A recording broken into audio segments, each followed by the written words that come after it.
Let's compare between Supabase and Appwrite. Here's a concise comparison of Supabase versus Appwrite. Supabase is an open alternative to Firebase built on PostgreSQL with real-time sync authentication storage and serverless functions. It's best for developers needing a scalable SQL-based backend with full control over data offers, self-hosting, and familiar relational real structure, making it ideal for full-stack apps that require complex queries.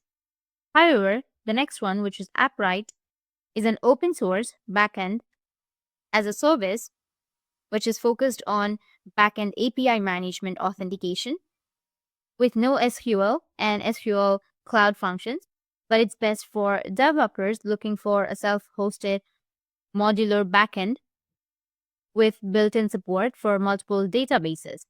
It's more flexible in backend customization compared to Supabase, but with a slightly steeper learning curve. So Supabase is best for SQL-based projects needing real-time capabilities. And Appwrite is best for flexible backend solutions with both SQL and NoSQL support and modular API. That's it. And if you have any questions, feel free to comment below. Thanks for watching.